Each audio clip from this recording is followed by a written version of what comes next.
Hey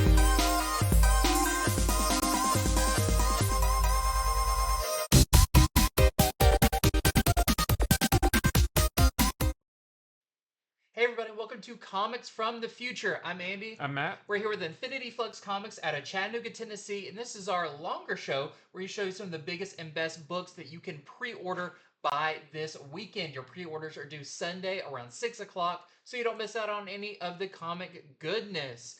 Some great stuff this week, so don't miss out on heading over to infinityflux.net and placing your pre-orders as we go. Mm-hmm. After it's over, you can do them whenever, as long as it's before Sunday at 6. But some great stuff this week. It was a very big show to put together. I had to cut out some stuff, but I think everyone's going to really enjoy it. For sure. And if you hear just some smashing and sound like pottery falling, they are working on our roof as we speak. So it might get a little loud, Yeah, if you see a big wrecking ball smash through behind us. With Miley Cyrus on it. Yeah, it's actually all part of the experience. Right. But let's get into this week's worth of books, starting with our featured comics. We're going to start with The Moon is Following Us. This is a new 10-issue series from Image, written by Daniel Warren Johnson, and the art is by Riley Rossmo. And this sounds awesome. They've been talking about this one for a while. Daniel Warren Johnson, Riley Rossmo have been tweeting about this a lot and sharing some preview pages. It looks great. So it's about this man and woman named Sam and Duncan Lamar. They have a daughter named Penny, and 6 months ago, she was taken by these beings called the Cascade. They barely understand what the Cascade is or are, but they're an evil force. They know that much. And Sam and Duncan are going to have to work side by side with these magical beings that Penny used to love and cherish to try to get her back before she's gone forever. So this sounds very high fantasy, but I think it's also kind of sci-fi as well. Yeah. So it's kind of a mix of both of those things. And of course, Daniel Warren Johnson writing it. It's going to be awesome. And then Riley Rossmo's art, like I said, they've shared some preview pages, and it looks like it just all fits so well together. So yeah, I'm very, very excited for this one. This I think it's going to be a big epic story. Yep. With Daniel Warren Johnson's writing credits now with Transformers, with Do a Powerbomb. Yeah. Just as good of a writer as he is an artist. I'm extremely looking forward to this. I think it's going to be great. So we have our A cover by Riley Rossmo. There is a Daniel Warren Johnson cover, and is that a wraparound? Maybe or maybe not. It might be. I'm not sure. And then there is a blank sketch variant, which that's what it looks like. I don't know if there's going to be trade dress on it or not, but that's all that we have for right now. Don't adjust your dials. Right. That's how it's supposed to look, I guess. Yeah. Next up, we have what I believe is our only one-shot coming out of Absolute Power. This is Absolute Power Super Sun #1. This is going to be by Sina Grace and Dennis Culver, with art by John Timms and Travis Mercer. So this is really interesting, and it makes a little bit more sense if you've read issue #2 of Absolute Power, and you know stuff really went down with John Kent. He's been through some changes. He's been through some changes, and I mean, even where he had to fight his father, which really messed up Superman. Yeah. Like, he really felt that after that issue. And in this is going to be an oversized special.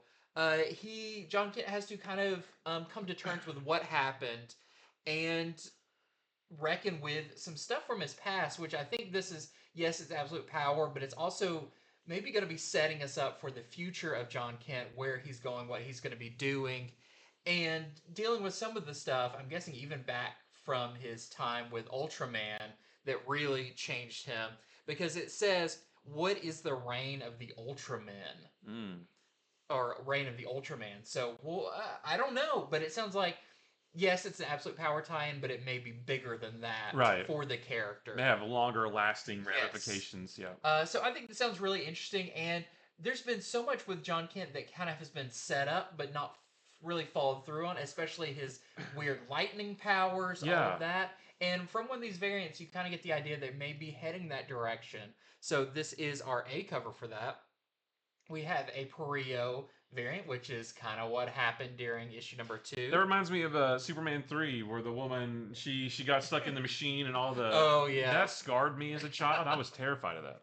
We also have a Murakami variant, which is really cool, and I don't recognize that artist, so kind of a newcomer. Yeah. And here you go. This is the logo design foil variant With the blue. With the blue. Yeah. So I'm wondering if they're maybe going to lean more into that look and those lightning powers going forward. But we'll have to wait and see when this one shot comes out. Well, next is Multiversus Collision Detection #1. This is going to be a 6-issue series, and this is a tie-in to the Multiversus video game. It's a lot like Smash Brothers, but with Warner Brothers characters. So you can see, Batman and Bugs Bunny and Steven Universe, Adventure Time, all those guys. This is written by Brian Q. Miller and the artist by John Samariva.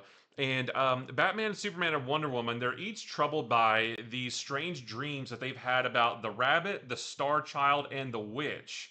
And they're going to start investigating these visions, and it's going to lead them face to face with Bugs Bunny. But what is going on? What in the name, or it says, who in the name of the multiverse are the Star Child and the Witch? I'm guessing Star Child is Steven Universe. And the Witch, I think, is Wizard of Oz. Oh, okay. So, yeah. Really interesting. This is like a game concept. It's like, I get it, like all these properties, but to see them interact is going to be a completely different thing. That's going to be a really fun story to read. This is going to be a lot of fun. This is our Dan Mora A cover, which looks fantastic. He's doing all the A covers for this. Yeah, and they all look great. So good. There's a Mikkel Janin cover. There is a Riley Rossmo cover, and there is a Batman game. There's a Batman cover, yeah. Yeah, it's like what he looks like in the game. Yeah.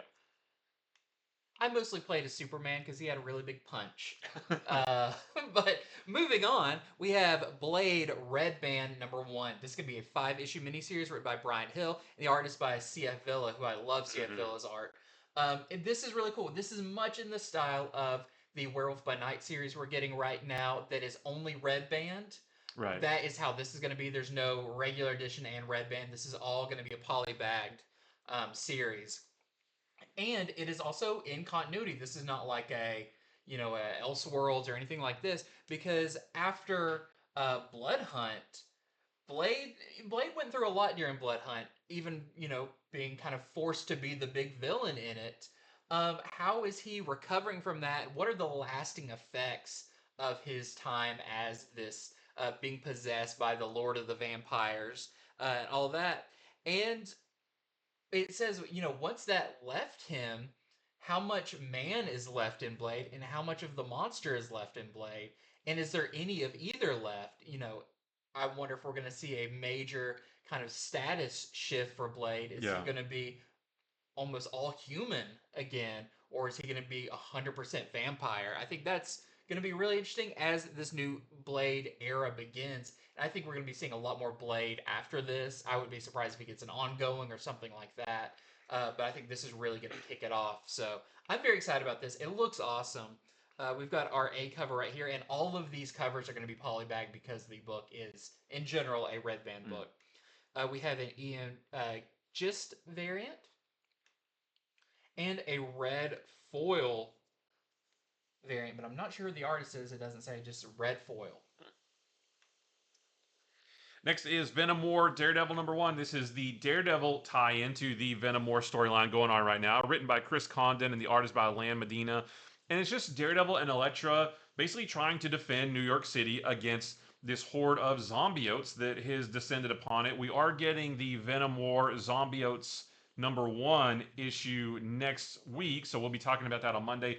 Hopefully that will give us a little bit of insight into what are these zombiotes, and more importantly, what I want to know is where do they come from? Yeah. Because this whole thing is, I thought it was just going to be, Eddie and Dylan Brock fighting, but there's all these zombiotes, and all these different tie-ins are related to these zombiotes, just like this one is.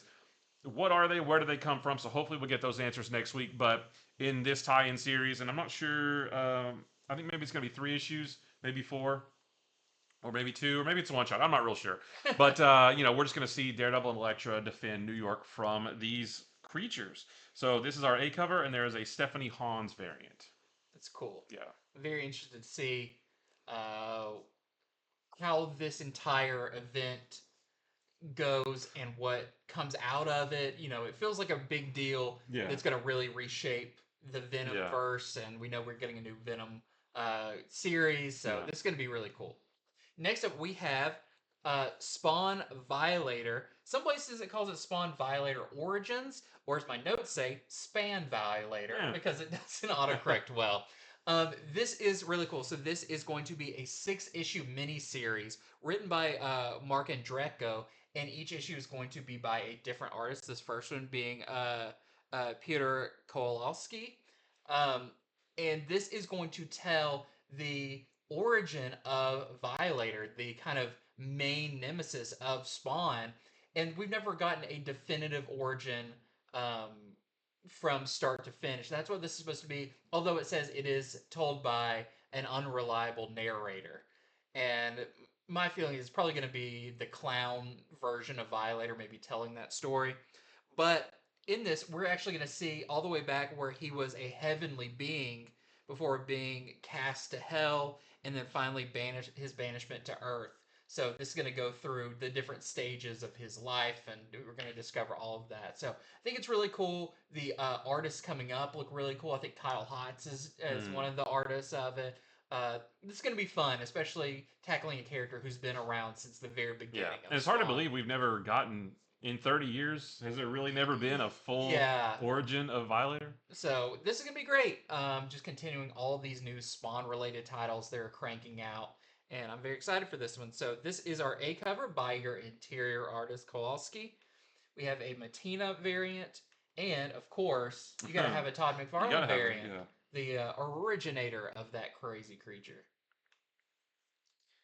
Next up is Revolution 9 #1. This is a new series written by Mark London, the artist by Carlos Reno. And this is about a woman. She's there on the cover. Her name's Velveteen. She used to be an assassin for this organization known as the Order of Nine. And she was sent on a mission once where she was tasked with killing a hacker named Jasper Dean. But on that mission, she decided not to do that. And instead, she chose to save his life. And she also wants to find out why he was even marked for death to begin with.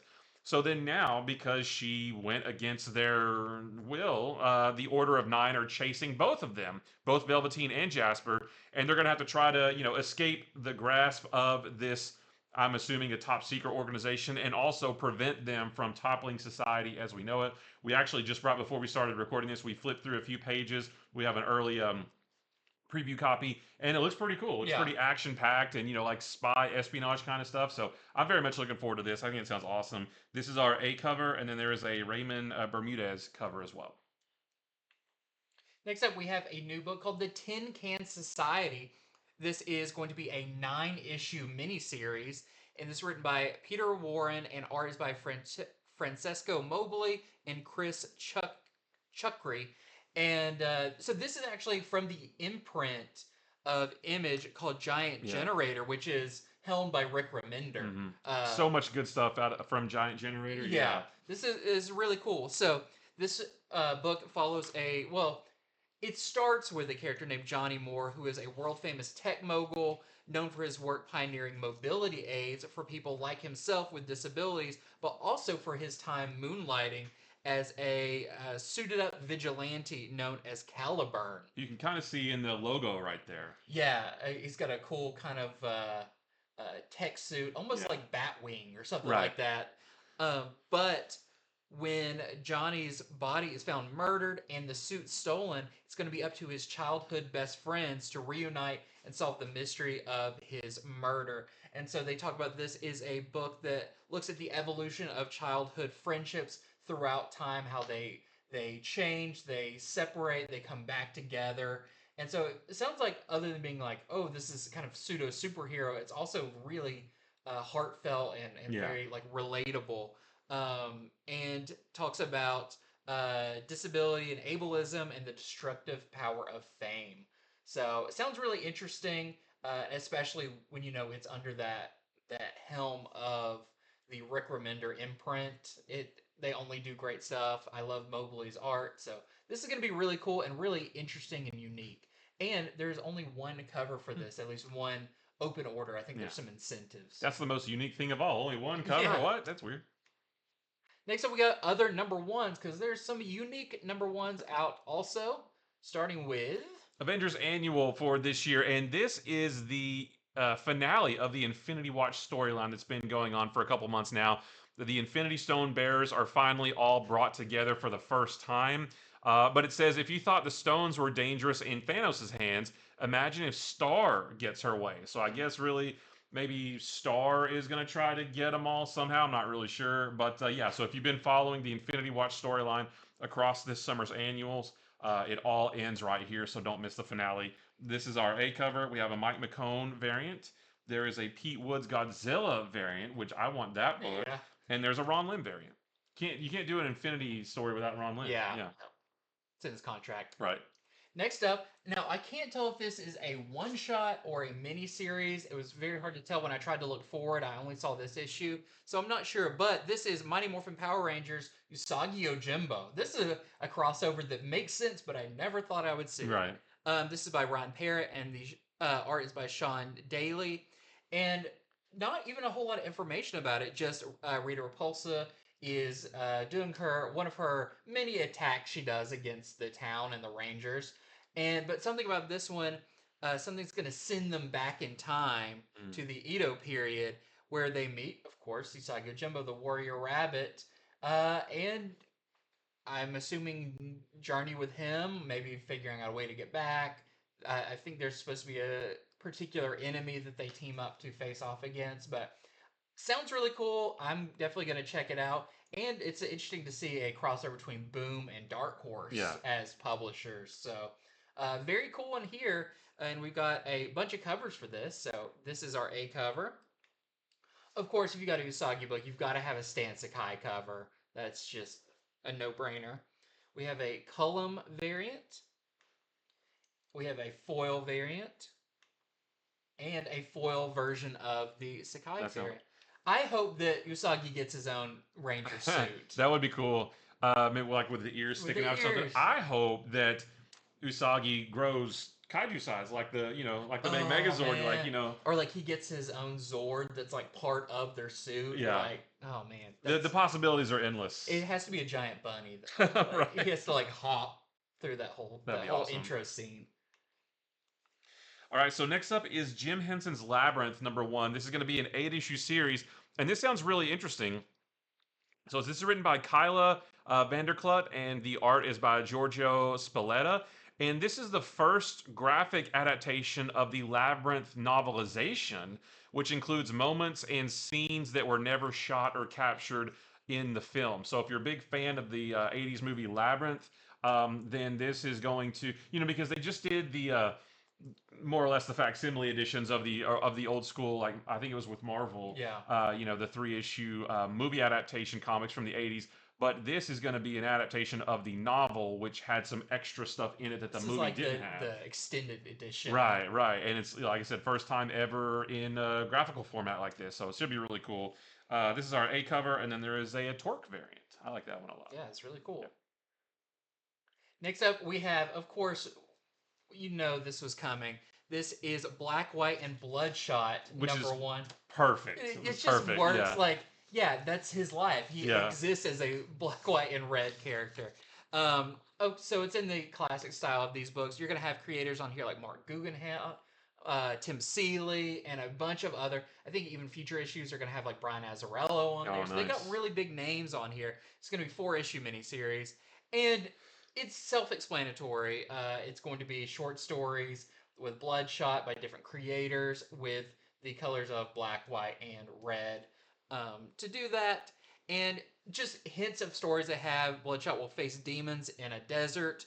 What happens when Bloodshot's favorite movie is interrupted by a serial killer? That old shtick. And what if he's watching the Bloodshot movie? He's like, I love Vin Diesel. I think he nailed this role. And it talks about a crossover no one asked for, where Bloodshot meets, it says Mickey M. And it's like, are you referring to Mickey Mouse? Or is there a character I don't know called Mickey M? I don't know. I really hope it's Mickey Mouse. Yeah. Because that would be delightful. Yeah. But, I think this sounds like a perfect fit for the Bloodshot character. So we've got our A cover here. We also have an Olivetti cover as well. Next up is Ultramega number 5. Not a number 1. Not a number 1, but this is the return of Ultramega. It's been gone for a year or two, I think. Yeah, quite a while. Yeah, this is going to be the start of a new story arc, and it just says that the Kaiju Queen isn't the only challenge that Ultramega has to face. Deep in the stars, they gather. Psychotic, cold, a world of Ultramega. So I don't really know what that means. I don't think I think I read the first 4, but it's been so long I don't quite remember. I need feel a like it's been refresher. quite a while since this, and even as it was coming out, there was pretty big gaps in between issues. And it does say it's issue 5 of 8, so I guess it's still it's still maybe like their original run that they planned, but there was just a big gap. But now they're coming back to it. So if you're a fan of that from a year or two ago, definitely don't miss it. This is our A cover. We have a Mignola and Stewart cover, and there is a blank sketch variant. This one does have the trade dress. It does, yeah. Next up, we got notable 2s and 3s, and there is a lot on here. It feels like, I guess we just started a bunch of series, and we're following back up on them. So starting off with Predator versus Black Panther number 2. We just got number 1 of this series this week, and it was awesome. And it continues on now that Wakanda is the Predator's new hunting reserve. And if you read the issue, you know exactly how he kind of turned Wakanda's defenses against them. It's up to Black Panther to protect and, Hunter may become the hunted and vice versa. Also, he doesn't have much help because Shuri and some of the Dora Milaje are outside, can't get in. Right. So this is going to be a pretty intense. I feel like they're trying to pit them one-on-one, and I can't wait to see more of it. So this is issue number 2. We've got our A cover. We also have a doily variant and a Rose Besh variant. It's a lovely looking Predator. Well, next up is Phases of the Moon Knight number 2. Number 1 comes out next week. We'll be talking about it on Monday, but this is going to be I believe it's a 4-issue miniseries. And this is a miniseries that focuses on different Moon Knights throughout the centuries, I guess. And now, the first story in this is a period piece about peril and punching, featuring a vintage Mark Spector. It's going to be written by Jed MacKay, and I don't know if I think there's a story in the first one. It's also about Mark Spector. So I don't know if there's going to be a different Mark Spector story in every one, and then the second story is a different one. But the second story in this one is written by Declan Shalvey, and it's set in the future, and it features an all-new Moon Knight in a crime-ridden version of the Marvel Universe. So that should be pretty cool. I wonder like if the regular Marvel Universe isn't crime-ridden already. Right, but this is like a dystopian Blade Runner type future, I guess. I wonder if that's the future version right there on the cover. But yeah, so we'll tell you more about the first issue next week for sure. This is our A cover. We have a Marvel Studios variant, which apparently that's not the final art. Something gives me that idea. I don't know. There's a Declan Shalvey design variant. Yeah, there's the future one. It's a really cool looking design. Yeah, and then there is a Wu Chol Lee Luna variant. Oh, and I guess that's that version too. Yeah. It's kind of cool. Yeah. It kind of looks like an owl or something. I would be scared to run into that person. Yeah. Next up, we have Phoenix number 3. We have been loving this series. One of our favorites of the New from the Ashes X books. And it continues on. Jean is teamed up with her father-in-law, Corsair, as they face off against, I guess we could say, the Black Order. They're on the cover. Yeah. But I don't want to give away what happened at the end of issue number 2, but it was wild and unexpected, and let's find out what that is all about as kind of another Marvel Heroes genre crept into this in a very interesting way. So, loving Phoenix. This is actually one that I wasn't originally subscribed to. After reading the first 2 issues, I was like, yeah, I want this. This is, the art is great, the story is great, so this is our A cover for that. We also have a Ben Harvey variant and a Riki Ogawa Godzilla variant where like the Phoenix is fighting Godzilla. I want to see that fight for sure. That feels like a real antagonist for Godzilla. Yeah. Maybe Space Godzilla. This is Deadpool Team-Up number 2. This is going to be a 5-issue miniseries. Number 1 also comes out next week, so we'll talk about it on Monday. Written and drawn by Rob Liefeld, and this is going to be his last work for Marvel. He's been talking about that for a while. This is, who is Raul Dorn, and how does the Dragon Lord factor into Deadpool's latest mission? I have no idea no idea what any of that means. We will know more next week. But it does say that Deadpool races to obtain the Dragon Egg and save 2 worlds in the process. I don't know what any of that means. I don't know what's going on, but we know he's going to be teaming up with Wolverine and Hulk and Crystar, which I know you're really excited about. I'm really excited. Crystar is a great character Yeah. that Marvel was like how Rom the Space Knight. Like Right. no one touched him for Right. years. This is the first time we've seen Crystar back in forever. Yeah, and also Spider-Gwen. I don't know if she's going to be. She's going to pop up at some point. I don't quite know. I don't know if each issue is going to be a different character that he teams up with, or if they accumulate over the course. I don't know, but again, we'll know more on Monday. So this is our A cover. We have a Declan Shalvey variant, and just so with fun. Crystar, and there is another Rob Liefeld variant with more Crystar. Crystar really trying to. They're really pushing him out in the center of this. Also, he's like maybe 10 feet tall. Yeah, in that one. I guess so. He's formidable. way bigger than Deadpool. Yeah. Okay, next up we have NYX number 3. So issue number 2 of this comes out next week. So we'll know a little bit more about what's going on in this series. Because the first issue was kind of setting up, especially about Kamala Khan, her status as a mutant.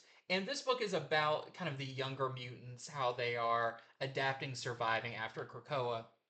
But it does sound like maybe in issue number 2, one of the mutants in New York gets murdered by the Truth Seekers, which are kind of a new terrible anti-mutant group. And it's just going to be like, how do the younger mutants cope with this and come together and fight back against this anti-mutant sentiment that's going on. So I'm really interested to read issue number 2 once we can really start getting into the story of this. And we'll have more to report on Wednesday or Monday. Yep. But you can go ahead and order number 3. So this is your A cover.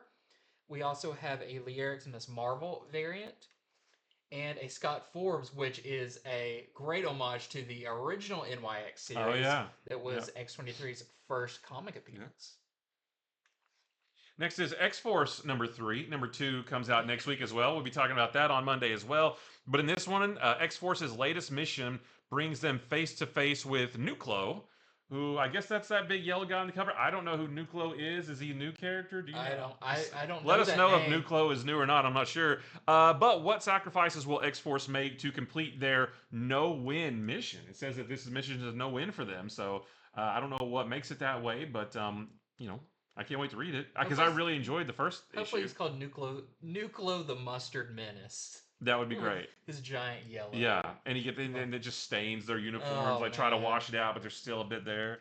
So this is our A cover. We have a Clayton Crane Surge variant with Surge on cover, and there is a Yoon variant also. It looks formidable. Yeah. And do we know who the guest? Because I think each issue kind of has a guest member. Oh, I'm not sure. I'm not sure who this one It didn't mention in the solicitations. Yeah. But issue number 1 was great and definitely set up a very interesting kind of way the story is going to progress, given a thing that Forge created. And I like that. I believe more or less each issue is kind of a one and done. The first issue was wrapped up its story in the first issue. The second one's going to be a different mission, and this one's going to be a different mission. There's an overarching story, but I like that you get these like one and done stories in each issue. Next up, we have Chasm, Curse of Kaine, number 2. Once again, number 1 of this comes out next week, and we'll be talking more about that on Monday. But this is interesting. What we've kind of speculated is maybe a redemption arc for Ben Reilly. I hope so. Because I would love to see Ben Reilly back as Scarlet Spider. That's Scarlet Spider right there. Yeah, bring him back. Give him the sleeveless hoodie. Yep. Because it's a narrow cold front coming through. But in this, Ben Reilly has been manipulated and his mind messed with the Jackal, with the Beyond Corporation, with so many things. And it may just be up to Kaine, the other clone of Peter Parker, to save him. But what if Kaine's mission is to kill him? We'll have to find out what happens. But I'll be interested to read the first issue of this because I equally like Ben Reilly and Kaine. I love Kaine's time as Scarlet Spider himself. Yeah, that was great. So I'm almost as big a fan of the Scarlet Spiders as I am Spider-Man. So this is going to be really, really cool. And we can't wait to report more on it on Monday. But this is our A cover. And we have a Chris Campana variant as well. All right, this is Venom War Zombiotes #2. Like I said, the first issue comes out next week, so hopefully that's going to give us more information about what these zombiotes are. But in this one, the zombiotes continue to infest New York City. Like we said, Daredevil is going to be fighting them in his tie-in. But they're going to be reanimating the dead, so they can reanimate dead people, right? They're going to be reanimating dead people into crawlers, and they're going to be possessing living people as swingers, which that might be a whole. Maybe that should be read, man. I don't know. But this sounds really cool. It says an unlikely team led by She-Hulk and Hellcat and Shocker could be humanity's only hope. I really like that team. Yeah, for sure. I mean, Shocker throwing him in there is kind of weird, but She-Hulk and Hellcat together, especially since She-Hulk just ended, which I'm bummed about. So I'd love to see them together. So. Yeah, and she's tearing the face off of the one right there. So cool. I know that's pretty neat. So yeah, we'll know more about the Zombiotes on Monday. But that's our A cover, and then we have a Kyle Hotz cover, which looks really cool. The big zombie Hulk down there. Next up, we got Star Wars Ahsoka. This is issue #3. Issue #2 comes out next week. But of course, this follows episode by episode the series.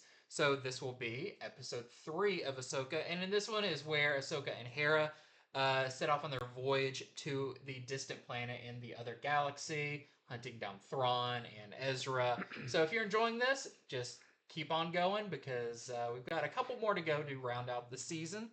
This is our A cover, and we have a Rod Rice variant as well. This is Dark Knights of Steel Allwinter #3. #2 came out this week, and it was great. In this one, a familiar face from the Kingdom of El runs into Slade and Alec, and the solicitation does say who it is, but I won't say it just in case you don't want to know. But will that person they run into reveal themselves to be friend or foe? I guess maybe you can see it on the cover right there. So it's not a big deal. But anyway. They're on the cover. But yeah, I love the first 2 issues of this, and I cannot wait to read this one. It's been so good. So this is our A cover. We have a Skylar Patridge variant, and there is a Riccardo Federici variant also. It's been so good. I can't wait till it's collected. Yeah.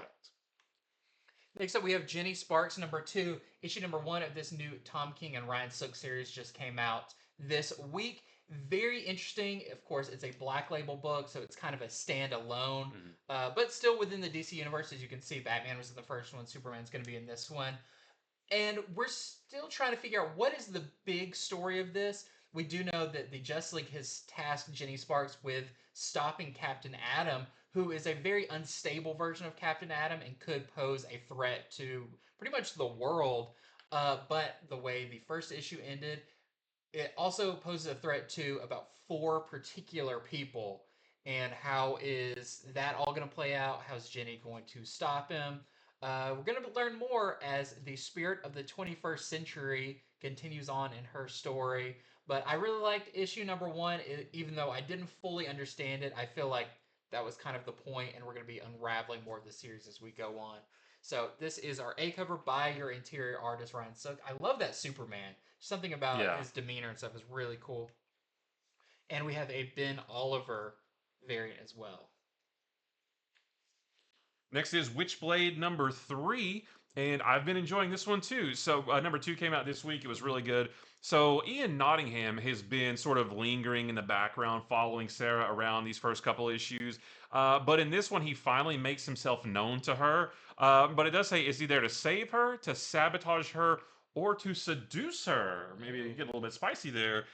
So yeah, we'll have to find out what his true intentions are. This is our A cover, and there is a Mac variant.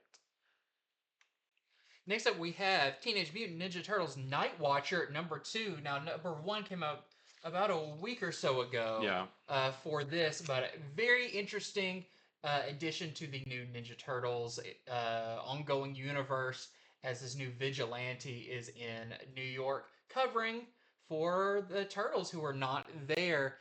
But this one is definitely a little bit more brutal in their ways. And this apparently is going to talk about the origin of Nightwatcher. Now, we do know who Nightwatcher is. I don't want to give it away. But how did this character become this version of this character? And are they actually helping the city or maybe making it worse and more violent? We'll have to read to find out. But I really like the first issue, and I'm excited to read issue number 2. This is our A cover by your interior artist, Pei. We also have a Linkry variant, and that's it. This is Power Fantasy, the Power Fantasy #2, the first issue of this. So I think came out last week, and it was really, really good. In this one, so we know that in this story, there's 6 superpowered individuals on the planet, but they're extremely powerful, and they have been saving the world every day by not using their powers. But it says yesterday, I guess yesterday in the story, one of them did use their powers, but the world is still here. Did the world get lucky, or has the fuse to end the world been lit? So yeah, we'll have to see, because there was, we saw some use of powers in the first issue, and then there was some pretty big ramifications that came after that. So yeah, this has been a really, really good series so far. Well, it's only been one issue, but the first issue was really good.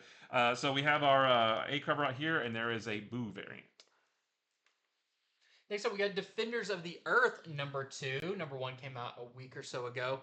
And really interesting, continuing the story from the original Defenders of the Earth TV series and all of that.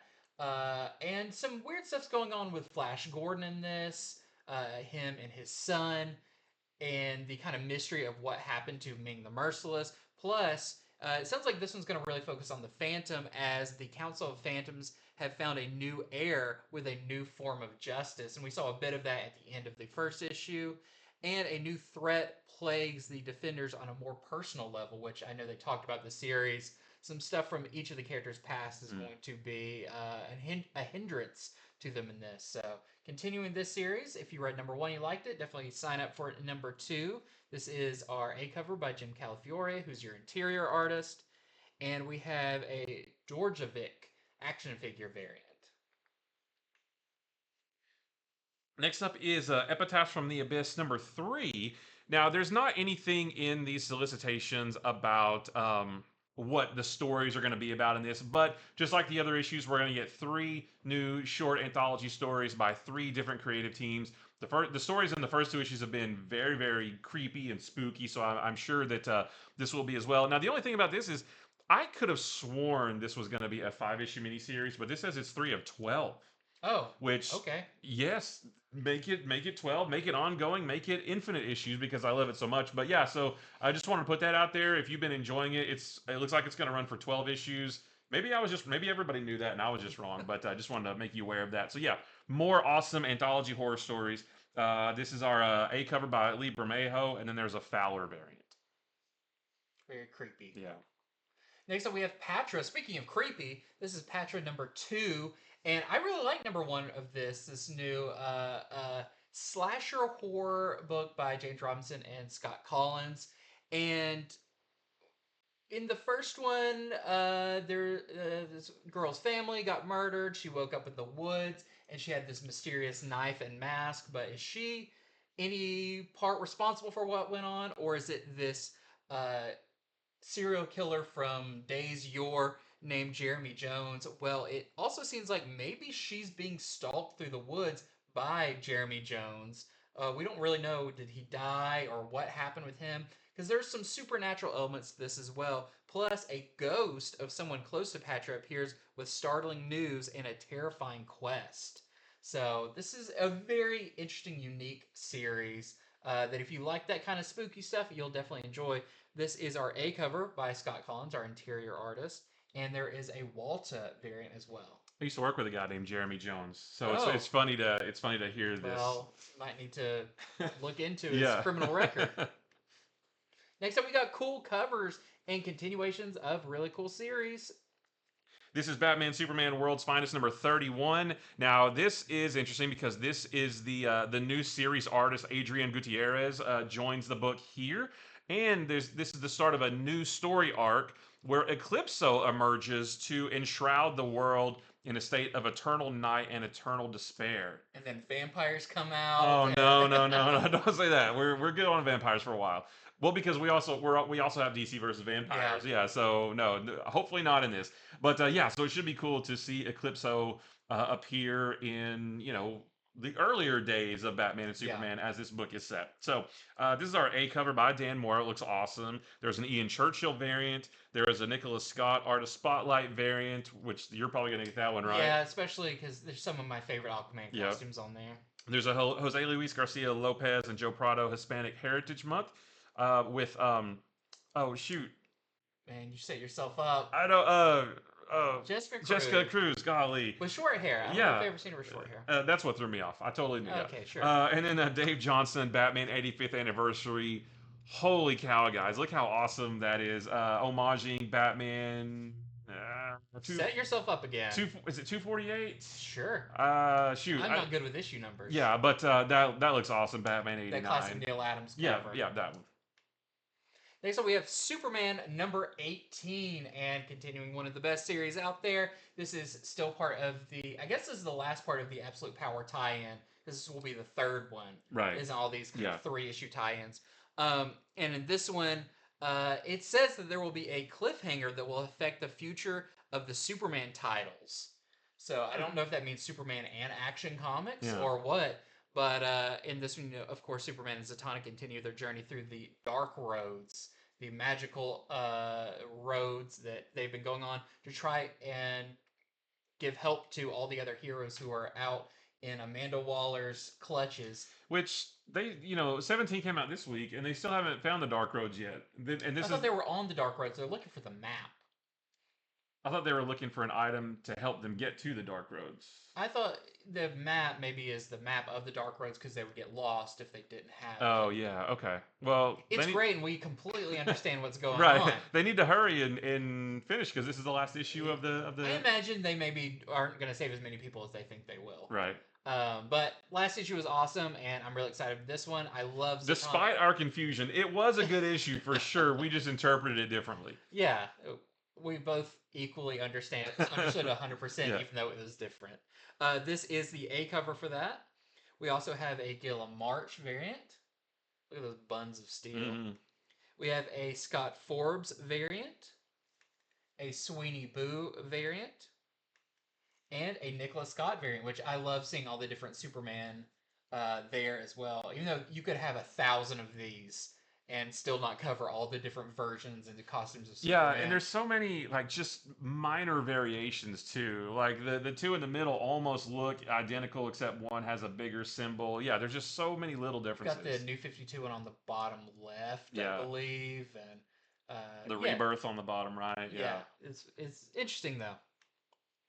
Well, next is Wonder Woman number 13. This is an Absolute Power tie-in, but the last of the Wonder Woman issues that tie in with Absolute Power. And in this one, Wonder Woman and Robin, they have found Amanda Waller's superhero prison on Gamora Island. But can they break them out before they become trapped themselves? And it does say that an undercover ally may hold the key to everything. And I think if you've been reading it, I think we know who that is. And I think that character... I think good or bad things may be happening for that character. I want to say that character may be getting killed off, but I'm not sure. Oh, no. That's not a spoiler because I don't know for sure, but I think that DC's been talking about that. And I believe the next issue, number 14, is when Trinity is born. Oh, wow. I'm pretty sure. So, yeah, big things happening for Wonder Woman for sure. Also, Booster Gold's on the cover, and that's great. Yeah, but he's powerless. But is he ever really powerless? No. Not if he has his mouth. That's right. He's got the power of his wit. So this is our A cover by Tony Daniel. There's a Phil Jimenez variant. There is a Stanley Art Germ variant, which looks great with Cassie, and a Nicholas Scott Artist Spotlight variant with all the Wonder Women. Swords and whips and lassos and all. So Next up, we have Catwoman number 69. This one is actually the finale to Teenie Howard's run on Catwoman, which Torunn Grønbekk will be taking over later. But wrapping up this one, and we've got some great covers. So we've got this Rose Besh cover and a Nicholas Scott cover. That's where I was thinking of whips. Yep. But I love that the original costumes in the back, the one where she had the actual cat mask, and she's maybe had some of the wildest costume changes over time. Yeah, and you maybe mentioned this, or you maybe think about this too. So these issues come out in middle of September. The next issues are in October when DC All In starts. Yeah. So these are kind of these aren't the last issues of these runs. These runs are still continuing. The continuity is continuing. but these are kind of the last issues before All In starts, before these new story arcs start in October. So it should be no time at all. Probably next week or maybe the week after, we'll be starting to talk about all these big new story arcs in the All In era. So I'm really excited for that. Next up is Ultimate Spider-Man number 9. Number 8 came out this week and it's really good. This issue. Yeah, this one's going to be really cool. So it says that the Sinister Six make their first strike. One member of the Sinister Six throws down with Spider-Man and the Green Goblin in this action-packed issue, is what the solicitation says. So some of the, the series has been a little bit of a slow burn so far, but this says it's going to be action-packed. It makes the action like worth it because we've built up to it and we know the stakes and everything. Yeah. Plus, it says that Peter is going to have to explore the limitations of his suit, which we learned a little bit more about that in this week's issue. I think there's going to be some more coming about his suit, so I'm really excited for all that. So this is our A cover. We have a Ram Charan variant, and then there is a Wes Craig connecting variant. Who's that in the back right of that? 1, 2, 3. Is that oh, that's Black Cat. Oh, okay. I was like, why is it? They've got. Or is he Black? Yeah, Walter Hardy. Yeah. I don't know why he has a sword. Wait, go back. Or no, that's Black Cat, isn't it? Yeah. Oh, so who's that's Mole Man. Who's missing? 1, 2, 3, 4, 5. Oh, Mr. Negative. Oh, that's who it is. Okay. That's who it is. I was like, why does that look like Daredevil? Yeah. Okay, next up we have Amazing Spider-Man number 58. This solicitation for this. Says nothing. I don't want to say take with a grain of salt, but what does this actually mean? It says the most visceral issues of Spider-Man begin here. That could be up to interpretation. Yep. What visceral means in this situation. Well, especially since this is in the middle of Zeb Wells' last story arc before 60 is his last issue, and this is in the middle of all that. So what does that even mean? I don't know what that means, but I'll definitely check it out to see how visceral this is. Mm-hmm. But we've got some really cool variant coverage for this. I really like this one. This is the Kevin Coley Marvel Comics Presents variant. These are the ones that either they're reading a comic, or is this the one where they're double-sided and they're homaging a thing? I can't remember. I think this is the one where they're just reading a comic. Yeah, I think the other ones are homage covers. I think so. But I really like this one. And we also, this is also a story I would love to read. This is the Leo Romero Godzilla variant. All right, well, next up is Uncanny X-Men number 3. I'm not sure when number 2 comes out. It's not next week. No, not for Uncanny. Regular X-Men. Though. Regular X-Men, yeah. So in this one, Rogue seeks to take Xavier's place, or at least to fill his shoes, when a group of young, powerful, but untrained mutants show up on her doorstep. And we saw, I don't know if it's the same mutants that we saw at the end of issue number 1, because if it is, then are they in number 2? I don't know. Yeah. But we'll have to wait and see. But that's pretty much all we know about this for so far. I really want to see Rogue in that scenario, though, because you took a character who we saw from being a villain her earliest days to she's now taking over that role. Yeah, it's very cool. Yeah. So this is the A cover. There's a Luciano Vecchio variant. These have all been great. Yeah. And there is a Muhammad Asrar variant as well, where Nightcrawler's reading a comic. Wait, is the theme that they're all hanging upside down reading a comic? Yeah, it's a really meta thing. Next up, we got Destro number 4. And if you read number 3, it had a very shocking final page or final thing that Destro did. What are the ramifications of that going to be? Because this is a world where, yes, Destro is a villain, but he isn't that classic G.I. Joe villain. Mm-hmm. So how is the G.I. Joe's going to be accepting of maybe his help in some scenarios? We'll have to wait and see, but I'm very excited, and the last issue was awesome, so looking forward to this one. This is our A cover, and we have a Sia Olam variant as well. Next up, we got graphic novels and more, and some really cool ones this time. Yeah. So this is the WildCATS Compendium 1, and hopefully 1 means that they're going to do 2, 3, 4, a bunch more. But this is going to be $59.99 and collects issues 0 through 13 and then 15 through 20 of the original, like, early 90s Image Wildcat Jim Lee series. stuff. Yeah, plus several other small 1 or 2 or 3 issue miniseries that tie in with this. I don't know why number 14 is not in there. Was that the crossover I where they think that was the did crossover where I can't where all the remember. creators switched? I can't remember who drew Wildcats because I know Jim Lee drew Savage Dragon. Yeah, But I don't remember who drew Wildcats. I don't Maybe either. like Valentino or Yeah. somebody like that. But maybe some rights things. Yeah, there. but 90s kids, you know, I can't wait if for you're this. hankering for some old school Wildcats, grab this. I'm definitely going to. And yeah, $59.99. And another awesome compendium. This is JSA Compendium Volume 1. This is going to be close to 50 issues Yeah. in this that cover issues 1 through 25 of the JSA series, written by James Robinson. It's some of the earliest Jeff Johns at DC work, which is great. He really redefined these characters. The early days of Stargirl, when she was brought in here with this even collects in issues of Star and Stripes. It's got all of Judgment Day, or Day of Judgment, which is the big Spectre story. You've got a few issues of Martian Manhunter, Young Justice, and it's so much more. So if you've never read this, highly recommend it. This is a phenomenal run. It goes from JSA, then it turns into Justice Society of America later on down the line. Once again, I hope they continue with this because I would love to have this entire thing collected. Yeah. But this is going to also be $59.99. This is DC Finest, Batman Year 1 and 2. So, this is the first of DC's new line of collected editions called DC Finest. And the best way to describe this is DC's version of the Marvel Epic collections. They're going to be putting out a bunch of these over the course of the next year. We already know which ones are going to be in the first wave. I think they announced the second wave of them. So I'm really excited for these. Now this collects Batman Year 1 and 2. However, it says that, so this is going to be $39.99.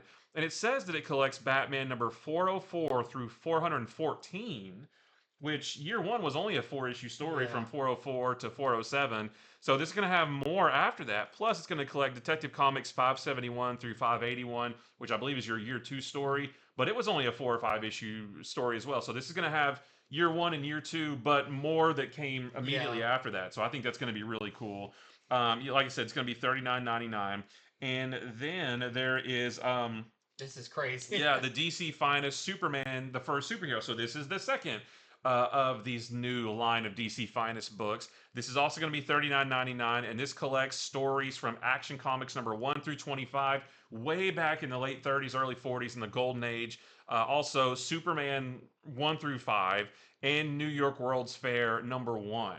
So you get some great Golden Age Superman right here in a nice collected edition trade paperback, and I am so excited for these. You know, the Marvel Epic collections are great, and now DC is doing their version, and the ones that they're releasing aren't just like, you know, the typical Batman Hush and Long Halloween. There's, I think in the second wave, there's like a series, a Plastic Man series from the 70s. We're getting some Silver Age Supergirl, some Aquaman, some like golden and silver Aquaman. Yeah. So they're doing a nice, you know, well-rounded group of books in these new collected editions. And next up, we got some more second, third printings, all of that. This is Wolverine Revenge number 1, second printing. This is the Adam Kubert variant, and hopefully you got to pick up number 1 this week when it came out. I mean, it was definitely the biggest book of the week. Yeah, it was really good too. It was really good. Great to see Greg Capullo drawing some Marvel characters. He does it like no other, and especially that over-the-top Wolverine stuff. So if you missed it, or maybe you want to get all the covers, don't miss this one. This is the X Factor number 1, second print. Number 1, the original one came out, I think, last week, I believe, or maybe the week before. But yeah, if you missed out on that one, you can grab the second printing right here. And then we have X-Men number 2, second printing. This is the Ryan Stegman variant, which I believe was the cover of issue number 2, but maybe the trade dress is a little bit different color. But we're getting issue number 3 coming out, and this has been selling out as more and more people have learned about this new run of X-Men. And if you missed out, grab it, or if you want to get multiple copies, get one here. And I liked issue 2 even better than issue 1, and I loved issue 1, so this is a really, really good issue.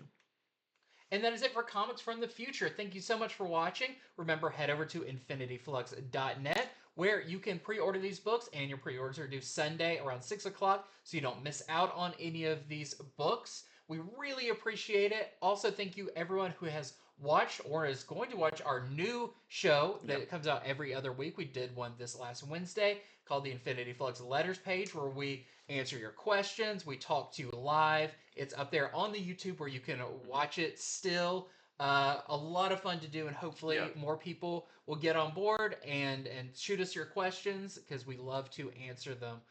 We've got our show coming up on Monday as well, like we've mentioned so many times this week, because there's so many new books coming out we're going to be going over that you don't want to miss that, so you're better prepared when you head into your comic book store. And next week is huge. Yes, there's so many books coming out next week. Yeah, big number ones, big number 2s and 3s. Yep. It's going to be awesome, so don't miss out on that one. And thank you so much for watching, and until next time, see ya.